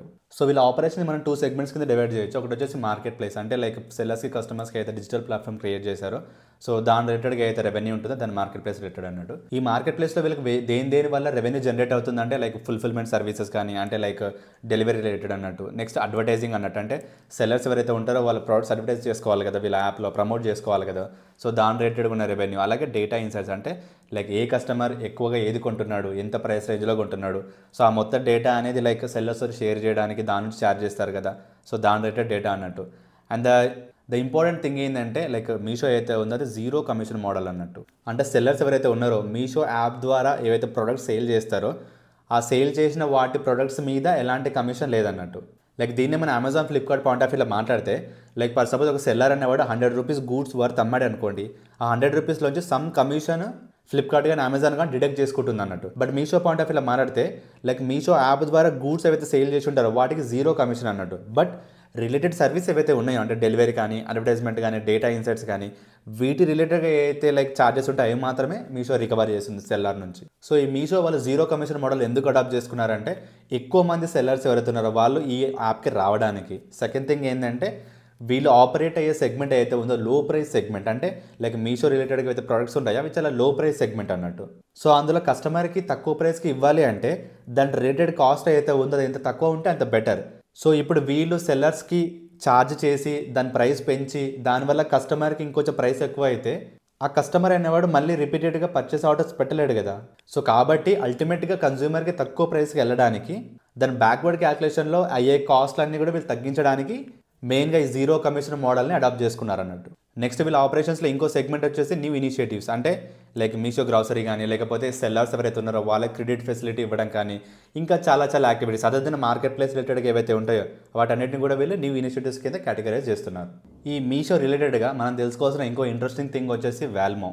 సెల్లర్స్ ఎవరైతే ఉన్నారో మీషో ద్వారా ఏవైతే ప్రొడక్ట్స్ అమ్ముతారో లైక్ వాళ్ళ కోసం లాజిస్టిక్ సర్వీసెస్ ప్రొవైడ్ చేయాలి ఎవరు, మీషో వాళ్ళు. సో ఈ మీషో వాళ్ళు ఏంటంటే సెపరేట్గా వాళ్ళ లాజిస్టిక్ డిపార్ట్మెంట్ క్రియేట్ చేయకుండా, అంటే లైక్ వాళ్ళే వెహికల్స్ తీసుకొని వాళ్ళే డెలివరీ చేయడం ఇదంతా తలనొప్పి చేసుకోవడం కంటే వాల్మో అనే వెబ్సైట్ని క్రియేట్ చేశారు. ఈ వాల్మో వెబ్సైట్ ఏంటంటే ఇది ఒక లాజిస్టిక్ అగ్రిగేటర్ అన్నట్టు. అంటే లైక్ సపోజ్ ప్రతి సిటీలో వాళ్ళ ఓన్ ట్రాన్స్పోర్టేషన్ మెయింటైన్ చేస్తున్న కొంత ప్లేయర్స్ ఉంటారు కదా, వాళ్ళందరూ కూడా ఈ వాల్మో వెబ్సైట్లో రిజిస్టర్ అవుతారు అన్నట్టు. సో దానివల్ల వీళ్ళ దగ్గర ప్రతి డేటా ఉంటుంది, అంటే తక్కువ కాస్ట్కి ఎవరు డెలివరీ చేయగలరు, ఎవరు ఎన్ని డేస్లో డెలివరీ చేయగలరు, ఫాస్ట్ డెలివరీస్ అయితే ఎవరిని ప్రిఫర్ చేయాలి, ఫాస్ట్ డెలివరీస్ కాకపోతే ఎవరిని ప్రిఫర్ చేయాలి అనే కంప్లీట్ డేటా ఉంటుంది. సో దాన్ని బట్టి వీళ్ళ కాస్ట్ ఆప్టిమైజేషన్ అవుతుంది, అంటే కాస్ట్ తగ్గించుకోవడం అయితే ఉందో చాలా ఈజీగా అవుతుంది అన్నట్టు. ఈ వాల్మోలో ఓన్లీ ట్రాన్స్పోర్టర్స్ వాళ్ళు పెద్ద ప్లేయర్సే కాదు, ఇండివిజువల్ పర్సన్స్ కూడా జాయిన్ అవ్వచ్చు. లైక్ ర్యాపిడోలో క్యాప్టెన్స్ ఎట్లా జాయిన్ అవుతారో సేమ్ థింగ్ ఈ వాల్మోలో కూడా క్యాప్టెన్స్ లాగా జాయిన్ అయ్యి లైక్ వీళ్ళ ద్వారా లైక్ డెలివరీ చేయొచ్చు అన్నట్టు. సో వేరే ఈ కామర్స్ కాంపిటీటర్స్తో కంపారిజన్ చేస్తే దీనికి ఉన్న ఒక యూనిక్ అడ్వాంటేజ్ ఈ వాల్మో అన్నట్టు. ఈ మీషో కంపెనీ వాళ్ళు ఏఐని అలాగే మెషిన్ లెర్నింగ్ని చాలా ఎక్కువగా యూజ్ చేస్తున్నారు. సో దానివల్ల ఏంటంటే లైక్ పర్సనలైజ్డ్ రికమెండేషన్స్, కస్టమర్స్ ఎవరైతే ఉంటారో వాళ్ళకి రికమెండేషన్స్ మంచిగా వెళ్ళడం, దాంతోపాటు ఆటోమేటిక్ క్యాటలాగింగ్, అంటే సెల్లర్స్ ఎవరైతే ఉన్నారో వాళ్ళకి మెనూ క్రియేట్ చేయడం చాలా ఈజీగా అయిపోతుంది. దాంతోపాటు లాజిస్టిక్స్ ఆప్టిమైజేషన్ చెప్పాను కదా ఇంతకుముందు వాల్మో యూజ్ చేసుకొని లైక్ మనకు తక్కువ కాస్ట్కి చాలా తొందరగా డెలివరీ అవ్వడానికి ఎవరి దగ్గర స్కోప్ ఉందో చూసుకొని దాని ప్రకారంగా సెలెక్ట్ చేసుకోవడం. నెక్స్ట్ వీళ్ళు ఈకో సిస్టమ్ గురించి మాట్లాడితే almost 7 lakhs plus active sellers ఉన్నారంట, ఆల్మోస్ట్ 18,000 ప్లస్ లాజిస్టిక్ పార్ట్నర్స్ ఉన్నారంట, 50,000 ప్లస్ కంటెంట్ క్రియేటర్స్ ఉన్నారంట ఈ ప్లాట్ఫామ్లో. జస్ట్ ఈ కంటెంట్ క్రియేటర్స్ వల్లనే almost 1,208 crores net merchandise value అమ్మగలుగుతున్నారంటే లైక్ వాళ్ళ ఇంపాక్ట్ వీళ్ళ ఈ కామర్స్ ప్లాట్ఫామ్లో ఎంత ఉందో మీరు అర్థం చేసుకోవచ్చు. సో ప్రజెంట్ ఈ కంపెనీలో ఆల్మోస్ట్ 2,000 ప్లస్ ఎంప్లాయీస్ కూడా వర్క్ చేస్తున్నారు. నెక్స్ట్ ఈ ఐపీఓకి ఆబ్జెక్టివ్స్ ఏంటో ఒకసారి చూద్దాం. సో ఈ ఐపీఓలో వీళ్ళైతే అమౌంట్ రేజ్ చేస్తున్నారో అందులో ఆల్మోస్ట్ 1,390 crores అయితే ఉందో క్లౌడ్ టెక్నాలజీ మీద ఇన్వెస్ట్మెంట్ చేస్తున్నారు. 480 crores వచ్చేసి like machine learning, AI, tech teams ఏవైతే ఉన్నాయో వాళ్ళకి శాలరీ పేమెంట్స్ కోసం యూజ్ చేస్తారంట. నెక్స్ట్ 1020 crores వచ్చేసి like marketing, promotions, brand building activities మీద ఇన్వెస్ట్మెంట్ చేస్తారంట. రిమైనింగ్ అమౌంట్ అయితే ఉందో ఇనార్గానిక్ గ్రోత్ అలాగే స్ట్రాటజిక్ ఇనిషియేటివ్స్ కోసం యూజ్ చేస్తారంట. నెక్స్ట్ దీని ఫైనాన్షియల్ పర్ఫార్మెన్స్ ఎలా ఉందో ఒకసారి చూద్దాం. సో ఫస్ట్ దీని రెవెన్యూ పాయింట్ ఆఫ్ వ్యూలో మాట్లాడితే లైక్ 57,000 millions నుంచి ఆల్మోస్ట్ 93,000 millions దాకా వచ్చింది. లైక్ ఆల్మోస్ట్ డబుల్ అయిపోయింది, విచ్ ఇస్ వెరీ గుడ్. ఈ రెవెన్యూ ఒకవేళ మనం సెగ్మెంట్ వైజ్గా డివైడ్ చేస్తే, అంటే మార్కెట్ ప్లేస్ అలాగే న్యూ ఇనిషియేటివ్స్ ఏవైతే ఉన్నాయో దాని పాయింట్ ఆఫ్ వ్యూలో డివైడ్ చేస్తే మనం క్లియర్గా అబ్జర్వ్ చేయొచ్చు కదా మెజారిటీ పోర్షన్ అనేది లైక్ మార్కెట్ ప్లేస్ నుంచి వచ్చేస్తుంది. బట్ మనం ఇక్కడ చూడాల్సిన విషయం ఏంటంటే లైక్ న్యూ ఇనిషియేటివ్స్ అయితే ఉందో 2023లో 7.92 ఉంది, బట్ 2025 వచ్చేసరికి 40.29 అయింది, అంటే ఆల్మోస్ట్ 6 times గ్రో అయింది, విచ్ ఇస్ వెరీ గుడ్. ఈ కంపెనీ యొక్క ఎబిటా గురించి మాట్లాడితే లైక్ ఆల్మోస్ట్ అన్ని ఇయర్స్లో నెగిటివ్లోనే ఉంది, బట్ 23-24 పాయింట్ ఆఫ్ వ్యూలో మాట్లాడితే కొంచెం రికవర్ అయింది, బట్ మళ్ళీ 24-25లో మాట్లాడితే మళ్ళీ ఇంక్రీజ్ అయింది. సో ఎబిటా అనేది లైక్ మన కోర్ బిజినెస్ యొక్క ప్రాఫిటబిలిటీ చూపిస్తుంది కాబట్టి, సో ఈ ఫిగర్ని వీళ్ళు తక్కువ చేసుకొని పాజిటివ్లో కన్వర్ట్ అవ్వగలిగితే మాత్రం it will be very good. But as of now అయితే వీళ్ళ కోర్ బిజినెస్ అయితే ఉందో అది లాసెస్లో రన్ అవుతుంది. నెక్స్ట్ ఈ కంపెనీ పాయింట్ ఆఫ్ వ్యూలో మనం అబ్జర్వ్ చేయాల్సిన ఇంకో పాయింట్ ఏంటంటే ఫ్రీ క్యాష్ ఫ్లో అన్నట్టు. అంటే లైక్ మనం చూసుకున్నట్టయితే ఫిజికల్ ఇయర్ 2023 చూసుకుంటే ఆల్మోస్ట్ 23,363 మిలియన్స్ నెగిటివ్ ఉంది. బట్ ఓవరాల్ 2025 చూసుకుంటే 5,912 మిలియన్స్ అనేది పాజిటివ్లోకి తెచ్చారు, which is very much good. ఎందుకంటే ఏ కంపెనీకి అయినా సరే ఫ్రీ క్యాష్ ఫ్లో పాజిటివ్ ఉండడం, ఇంక్రీజింగ్ ఆర్డర్లో ఉండడం అనేది చాలా ఇంపార్టెంట్. అలాగే దీని ఫ్యూచర్ గ్రోత్ని ఇండికేషన్ ఇస్తుంది మనకు. So free cash flow point of వ్యూలో మీషో అనేది like performing very well. So ఎవరికైనా ఫ్రీ క్యాష్ ఫ్లో యొక్క ఇంపార్టెన్స్ ఏంటి, ఫ్రీ క్యాష్ ఫ్లో అంటే ఏంటి అని తెలియని వాళ్ళు లైక్ మన ఛానల్లో ఈ వీడియో కంటే ముందు ఒక వీడియో ఉంటుంది P&L అలాగే క్యాష్ ఫ్లో అనాలిసిస్ అనేది, దాంట్లో నేను క్లియర్గా ఎక్స్ప్లెయిన్ చేశాను. సో ఎవరైనా ఇంట్రెస్ట్ ఉంటే ఆ వీడియోని రిఫర్ చేయండి. నెక్స్ట్ ఈ మీషో పాయింట్ ఆఫ్ వ్యూలో నెక్స్ట్ ఇంపార్టెంట్ థింగ్ వచ్చేసి average cost charge to seller. ఎందుకంటే ఇది ఎంత తక్కువగా ఉంటే అంతమంది ఎక్కువ మంది సెల్లర్స్ ఈ ప్లాట్ఫామ్లోకి రావడానికి స్కోప్ ఉంటుంది, దానివల్ల ఎక్కువ రెవెన్యూ జనరేట్ అవుతుంది, దానివల్ల ప్రాఫిటబిలిటీ కూడా ఇంక్రీజ్ అవ్వడానికి స్కోప్ ఉంటుంది. సో దాని పాయింట్ ఆఫ్ వ్యూలో మనం అబ్జర్వ్ చేస్తే 2023లో చూసుకుంటేనేమో average cost charge to seller వచ్చేసి 55 రూపీస్ అన్నట్టు, బట్ 2025 లేటెస్ట్గా చూసుకుంటేనేమో 51 రూపీస్ అన్నట్టు. అంటే average cost charge to seller అనేది డిక్రీజింగ్ ఆర్డర్లో ఉంది. దాని మీనింగ్ అంటే ఏంటి, ఒకటి వచ్చేసి మీషో అనేది కాస్ట్ మంచిగా ఆప్టిమైజ్ చేసుకోగలుగుతుంది. సో దానివల్ల సెల్లర్స్కి ఎక్కువ ఛార్జ్ చేయట్లేదు, దానివల్ల ఎక్కువ సెల్లర్స్ మీషో ప్లాట్ఫామ్కి రావడానికి స్కోప్ ఉంటుంది. ఇంకా లేటెస్ట్గా చూస్తే 6 మంత్స్ అయిన 30th సెప్టెంబర్ చూసుకుంటేనేమో 44.20 ఇంకా డిక్రీజ్ అయింది కాబట్టి which is a very healthy sign. Next e commerce రిలేటెడ్గా ఏవైతే లైక్ KPIs ఉన్నాయి, operational KPIs key performance indicators, వాటి రిలేటెడ్గా పర్ఫార్మెన్స్ ఎలా ఉందో ఒకసారి చూద్దాం. సో ఈ KPIsలో ఫస్ట్ KPI వచ్చేసి యాన్యువల్ ట్రాన్సాక్టింగ్ యూజర్స్. అంటే దాని మీనింగ్ ఏంటంటే అట్లీస్ట్ ఒక్క ఆర్డర్ అయినా పెట్టిన కస్టమర్స్ ఎంతమంది అంటే లైక్ 2020లో చూసుకుంటే 136.40, 2025లో చూసుకుంటే 198 అన్నట్టు. యాన్యువల్ ట్రాన్సాక్టింగ్ యూజర్స్ పెరుగుతున్నారంటే దాని మీనింగ్ ఏంటి అంటే లాయల్ కస్టమర్ బేస్ పెరుగుతున్నట్టు, అలాగే ఫ్యూచర్లో విత్ ప్రాబబుల్ ఇన్కమ్ కూడా పెరగడానికి స్కోప్ ఉంది. నెక్స్ట్ KPI వచ్చేసి యాన్యువల్ ట్రాన్సాక్టింగ్ సెల్లర్స్. మనం ఇంతకుముందు యాన్యువల్ ట్రాన్సాక్టింగ్ యూజర్స్ చూసింది కస్టమర్స్ పాయింట్ ఆఫ్ వ్యూలో, ఇది సెల్లర్స్ పాయింట్ ఆఫ్ వ్యూలో. అంటే అట్లీస్ట్ ఒక్క ప్రోడక్ట్ అయినా అమ్మిన సెల్లర్స్ ఎంతమంది. సో 2020లో చూసుకుంటే ఆల్మోస్ట్ 4,49,000 ఉంది, 2025 చూసుకుంటే ఆల్మోస్ట్ 5,13,000 ఉంది. సో గ్రోత్ అనేది నాట్ బ్యాడ్. సో మనకి యాన్యువల్ ట్రాన్సాక్టింగ్ యూజర్స్ పెరుగుతున్నారు, అలాగే యాన్యువల్ ట్రాన్సాక్టింగ్ సెల్లర్స్ కూడా పెరుగుతున్నారు. అంటే దాని మీనింగ్ ఏంటంటే సెల్లర్స్ పాయింట్ ఆఫ్ వ్యూలో కూడా మంచి బేస్ క్రియేట్ చేసుకోగలుగుతుంది, అలాగే కస్టమర్స్ పాయింట్ ఆఫ్ వ్యూలో కూడా మంచి బేస్ క్రియేట్ చేసుకోగలుగుతుంది మీషో అనేది. ఎందుకంటే ఈ రెండు ఎంత హెల్తీగా ఉంటే మీషోకి ఫ్యూచర్లో లైక్ ఆపరేషన్స్ నుంచి వచ్చే రెవెన్యూ అనేది అంత ఎక్కువగా వెళ్ళడానికి స్కోప్ ఉంటుంది. ఎందుకంటే వీళ్ళ మేజర్ సెగ్మెంట్ ఏంది, మార్కెట్ ప్లేస్లో ఎవరున్నారు మెయిన్గా, సెల్లర్స్ కస్టమర్సే కదా. సో వీళ్ళ బేస్ని ఇంక్రీజ్ చేసుకోవడం అనేది చాలా చాలా చాలా ఇంపార్టెంట్. అండ్ మన నెంబర్ పాయింట్ ఆఫ్ వ్యూలో చూసుకుంటే it is very much doing it. Next important KPI వచ్చేసి number of unique orders placed అన్నట్టు. అంటే నెంబర్ ఆఫ్ డిఫరెంట్ ఆర్డర్స్ ఎన్ని ప్లేస్ అయ్యాయంటే లైక్ 2020లో చూసుకుంటే 1,024 మిలియన్, లైక్ 2025లో చూసుకుంటే 1,834 million, which is very good. So దీని పర్సెంటేజ్ పాయింట్ ఆఫ్ వ్యూలో మాట్లాడితే 23-24కి ఆల్మోస్ట్ 30% ఇంక్రిమెంట్ అయింది, 24-25కి ఆల్మోస్ట్ 36% గ్రోత్ అయింది. So year on year growth rate కూడా ఆల్మోస్ట్ 30% మెయింటైన్ చేస్తుంది, which is very much good. Next important KPI వచ్చేసి ఆర్డర్ ఫ్రీక్వెన్సీ. అంటే లైక్ మనకు ప్లేస్డ్ ఆర్డర్స్ ఉన్నాయి, అలాగే యాన్యువల్ ట్రాన్సాక్టింగ్ యూజర్స్ ఉన్నారు. అంటే పర్ యాన్యువల్ ట్రాన్సాక్టింగ్ యూజర్ ఎన్ని ఆర్డర్స్ పెడుతున్నాడని చెప్పడానికి అన్నట్టు.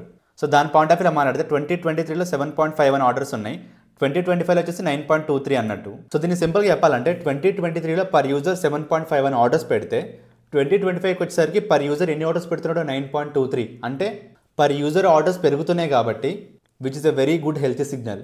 నెక్స్ట్ 2 ఇంపార్టెంట్ KPIs వచ్చేసి ఏంటంటే ఒకటి GMV, ఒకటి వచ్చేసి NMV, అంటే gross merchandise value, net merchandise value. So దీన్ని సింపుల్గా అర్థం చేసుకోవాలంటే గ్రాస్ మర్చెండైజ్ వాల్యూ అంటే ఏం లేదండి, సో సెల్లర్స్ ఎవరైతే ఉన్నారో మీషో ద్వారా ఎన్ని గూడ్స్ వర్త్ అన్నట్టు. Suppose 100 rupees worth goods Meesho ద్వారా అమ్మారనుకోండి, ఈ 100 రూపీస్ని మనం గ్రాస్ మర్చెండైజ్ వాల్యూ అంటాం. బట్ అమ్మిన ప్రతి ప్రోడక్ట్ కస్టమర్ దగ్గర ఉండదు కదా, కొంతమంది రిటర్న్ కూడా చేస్తారు కదా. సో సపోజ్ ఒక 10 రూపీస్ వర్త్ ప్రోడక్ట్స్ రిటర్న్ చేశారనుకోండి, అంటే 100 రూపీస్ మైనస్ 10 రూపీస్ అయితే ఉందో 90 రూపీస్ అనేది నెట్ మర్చెండైజ్ వాల్యూ, 100 రూపీస్ అనేది గ్రాస్ మర్చెండైజ్ వాల్యూ. సో ఓ కంపెనీ అనేది లైక్ మంచి గ్రో అవుతుంది అంటే like gross merchandise value increase అవ్వాలా, నెట్ మర్చెండైజ్ వాల్యూ ఇంక్రీజ్ అవ్వాలా? ఎస్, నెట్ మర్చెండైజ్ వాల్యూ అనేది ఇంక్రీజింగ్ ఆర్డర్లో ఉండాలి, అది కూడా మంచి గ్రోత్ కనిపించాలి మనకు. మీషో పాయింట్ ఆఫ్ వ్యూలో లైక్ గ్రాస్ మర్చెండైజ్ వాల్యూ చూసుకుంటే 2023లో 344 బిలియన్ ఉంది, 2025 వచ్చేసి 503 బిలియన్ అయింది, విచ్ ఇస్ వెరీ గుడ్. అలాగే net merchandise value point of వ్యూలో మాట్లాడినా సరే 2023లో 192 బిలియన్ ఉంది, లైక్ 2025 వచ్చేసి 299 బిలియన్ అయింది, లైక్ మంచి గ్రోత్ కనిపిస్తుంది. దీని పర్సంటేజ్ పాయింట్ ఆఫ్ వ్యూలో మాట్లాడితే 23-24కి 20% ఇంక్రిమెంట్ ఉంది, 24-25కి ఆల్మోస్ట్ 30% ఇంక్రీజ్ ఉంది. మనకి ఫిగర్స్ చూస్తేనే అర్థమైపోతుంది లైక్ దాని కమాండింగ్ పవర్ ఏంటంటే మీషోది. సో ఎవరికైనా ఈ కేపీఎస్ యొక్క లైక్ మీనింగ్స్ అర్థం కాలేదంటే మళ్ళీ ఒకసారి చదవండి. ఇక్కడ పక్కన మీకు 1, 2, 3 అనేది మీకు కనిపిస్తూ ఉంటుంది. సో ఇక్కడ నోట్స్లో కూడా వాటి యొక్క డెఫినేషన్స్ ఏంటో క్లారిటీగా ఉంటుంది. ఎలాగో నేను కంప్లీట్ పీడిఎఫ్స్ ఏవైతే ఉన్నాయో 3 ఐపీఎస్ యొక్క నోట్స్ ఏవైతే ఉన్నాయో మన టెలిగ్రామ్ ఛానల్లో అలాగే వాట్సాప్ ఛానల్లో నేను పెట్టేస్తాను. సో అక్కడ మీరు రిఫర్ చేసుకోండి. ఇంకొకసారి గోత్రూ అయితే మీకు అర్థమైపోతుంది. ఫస్ట్ టైం వింటే మాత్రం కొంచెం కన్ఫ్యూజింగ్గా ఉంటుంది ఈ కేపీఎస్ ఏవైతే ఉన్నాయో. నెక్స్ట్ ఈ కంపెనీ యొక్క వాల్యుయేషన్ మెట్రిక్స్ గురించి మాట్లాడదాం. ఫస్ట్ వచ్చేసి నెగిటివ్ ఈపీఎస్ ఉంది. So worthless. ఈపీఎస్ నెగిటివ్ ఉంది కాబట్టి పీ రేషియో కూడా మనం క్యాల్కులేట్ చేసిన waste. Next return on network point of వ్యూలో మాట్లాడినా సరే లైక్ 23-24 కొంచెం రికవర్ అయింది. మళ్ళీ 24-25తో పోలిస్తే లైక్ వర్స్ట్ సిచ్యువేషన్కి వెళ్ళిపోయింది. So return on network point of వ్యూలో లైక్ మంచి పర్ఫార్మెన్స్ లేదు. Next net assets value point of వ్యూలో మాట్లాడినా సరే అసెట్స్ వాల్యూని డిక్రిమెంట్లో కనిపిస్తుంది. ఈబిటా పర్సెంటేజ్లో మాట్లాడితే లైక్ ఇంతకుముందే మాట్లాడుకున్నాం కదా లైక్ 23-24 పాయింట్ ఆఫ్ వ్యూలోనేమో కొంచెం రికవర్ అయింది. మళ్ళీ 24-25తో కంపారిజన్ చేసుకుంటే మళ్ళీ డౌన్వర్డ్ వెళ్ళిపోయింది. సో కోర్ బిజినెస్ ప్రాఫిటబిలిటీ కూడా ఇంకా ప్రాఫిట్స్లో లేదు, ఇంకా లాస్లోనే ఉంది. నెక్స్ట్ ఈ మీషో యొక్క లిస్టెడ్ పీర్స్ ఎవరైతే ఉన్నారో యాజ్ పర్ ఆర్హెచ్పీలో ఇచ్చిన దాని ప్రకారం లైక్ కంపారిజన్ చేసుకుంటే సో రెవెన్యూ ఫ్రమ్ ఆపరేషన్స్ తప్ప మిగిలిన ఏవైతే ఉన్నాయో అన్నింటిలో కూడా వర్స్ట్ పర్ఫార్మెన్స్ ఉంది. సో రెవెన్యూ ఫ్రమ్ ఆపరేషన్స్ ఒక్కటి మాత్రం యావరేజ్గా లిస్టెడ్ పీర్స్ ఎవరైతే ఉన్నారో వాళ్ళతో పోటీగా కొంచెం రెవెన్యూని జనరేట్ చేయగలుగుతుంది. బట్ ఈపీఎస్ కానీ లేకపోతే రిటర్న్ ఆన్ నెట్ వర్త్ కానీ లేకపోతే ఎన్ఏవీ పర్ షేర్ అయితే ఉందో వీటన్నిటి పాయింట్లో కూడా వర్స్ట్ పర్ఫార్మెన్స్ ఉంది వేరే వాళ్ళతో కంపారిజన్ చేసుకుంటే. నెక్స్ట్ ఈ కంపెనీ పాయింట్ ఆఫ్ వ్యూలో ఉన్న రిస్క్ ఏంటో ఒకసారి చూద్దాం. సో వీళ్ళు ఇచ్చిన డేటా ప్రకారం చూసుకుంటే క్యాష్ ఆన్ డెలివరీ కానీ ప్రీపెయిడ్ ఆర్డర్స్ కానీ ప్రపోర్షనల్ చూసుకుంటే like cash on delivery proportionate అయితే ఉంది చాలా ఎక్కువగా ఉంది. సో క్యాష్ ఆన్ డెలివరీస్ ఎక్కువ ఉండడం వల్ల ప్రాబ్లం ఏంటంటే సో ఒక కంపెనీకి ఎక్కువ రిటర్న్స్ అయ్యే పాసిబిలిటీ క్యాష్ ఆన్ డెలివరీలోనే ఉంటుంది. సో కంపెనీకి రిటర్న్స్ ఎక్కువ అవుతున్నాయంటే రివర్స్ లాజిస్టిక్ కాస్ట్ కూడా ఎక్కువ అవుతుంది. రివర్స్ లాజిస్టిక్ కాస్ట్ అంటే ఏంటి? ఓ ప్రోడక్ట్ ఇవ్వడానికి వెళ్ళేది లాజిస్టిక్, ప్రోడక్ట్ తేయడానికి వచ్చేది రివర్స్ లాజిస్టిక్ కాస్ట్ అన్నట్టు. సో క్యాష్ ఆన్ డెలివరీలో ఎక్కువ రిటర్న్స్ ఉంటాయి, ఎక్కువ రివర్స్ లాజిస్టిక్ కాస్ట్ ఎక్కువ అవుతుంది. కాబట్టి ఈ కంపెనీకి ప్రాఫిటబిలిటీ ఇంకా నెగిటివ్లో ఉంది కాబట్టి దాన్ని ఇంప్రూవ్ చేసుకోవాలంటే వీళ్ళు రిటర్న్స్ పర్సంటేజ్ని తగ్గించాలి. అంటే క్యాష్ ఆన్ డెలివరీని తగ్గించుకోగలిగితే some proportion of reverse logistic cost కూడా తగ్గించుకోవచ్చు. లైక్ 23తో కంపారిజన్ చేసుకుంటే 25కి ప్రపోర్షనేట్ తగ్గింది cash on delivery. But still ఇంకా ఇప్పుడు కూడా major proportionate cash on deliveries కాబట్టి వీళ్ళ కాస్ట్ పాయింట్ ఆఫ్ వ్యూలో మేజర్ రిస్క్ అన్నట్టు ఇది. సో ఒకవేళ మీషో కంపెనీ అయితే ఉందో పేమెంట్ ఛానల్స్ తోటి కొంచెం టైఅప్ అయ్యి ఆఫర్స్ ఇవ్వగలిగితే ప్రీపెయిడ్ ఆర్డర్స్ పెంచుకొని ఈ రివర్స్ లాజిస్టిక్ కాస్ట్ కూడా తగ్గించుకోగలిగితే ఫ్యూచర్లో వీళ్ళ ప్రాఫిటబిలిటీ ఇంక్రీజ్ అవ్వడానికి స్కోప్ ఎక్కువ ఉంటుంది. ఈ company point of view next important risk వచ్చేసి సెల్లర్స్ కాన్సన్ట్రేషన్.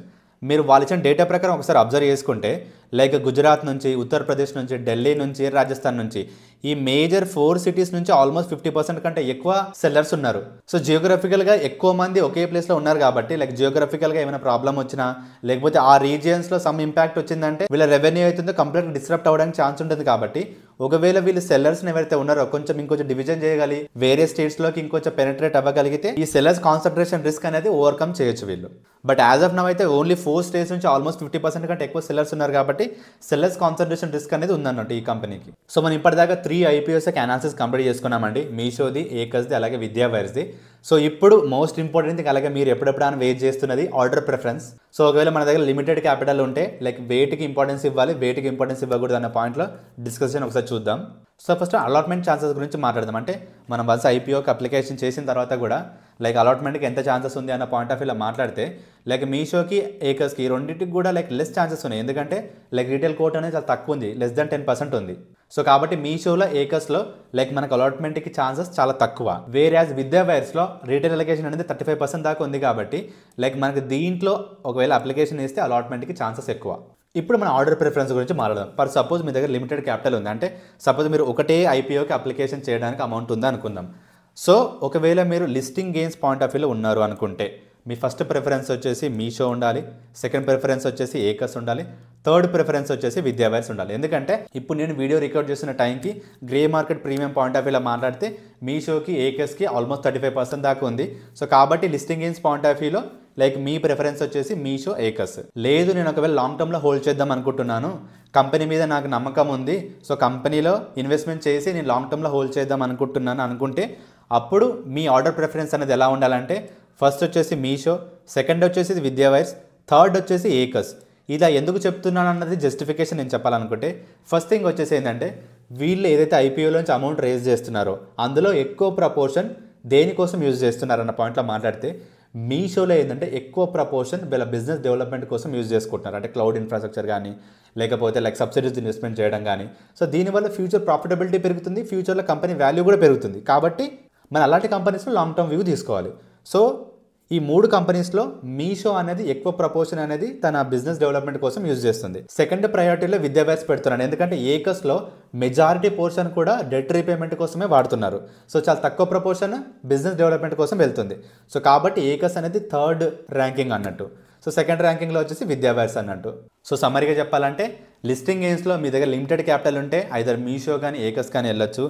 లేదు లాంగ్ టర్మ్ పాయింట్ ఆఫ్ వ్యూలో మాట్లాడుతున్నామంటే ఐదర్ మీషో కానీ విద్యాభ్యాస్ కానీ వెళ్ళొచ్చు. సో అంతే అండి, వీడియో ఎండింగ్లోకి వచ్చేసాము. సో ఈ ఐపీఓ అనాలిసిస్ రిలేటెడ్గా లైక్ 3 కంపెనీస్ అయితే అనాలిసిస్ చేశాను. అనాలిసిస్ అనేది మీకు అర్థమైందని అనుకుంటున్నాను. ఇఫ్ ఇట్ ఆల్ మీకు ఇంకేమైనా డౌట్ ఉన్నా సరే కామెంట్స్లో పింక్ చేయండి. నేను ఇచ్చిన ర్యాంకింగ్ ఆర్డర్ ఏదైతే ఉందో బేస్డ్ ఆన్ నా పర్సనల్ ఒపీనియన్ మీద ఇచ్చాను.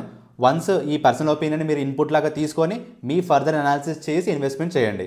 సో మా కంటెంట్, ఎక్స్ప్లెనేషన్ అలాగే రీసెర్చ్ మీకు నచ్చినట్టయితే మీ ఫ్రెండ్స్ తోటి, ఫ్యామిలీతో షేర్ చేయడం అస్సలు మర్చిపోకండి.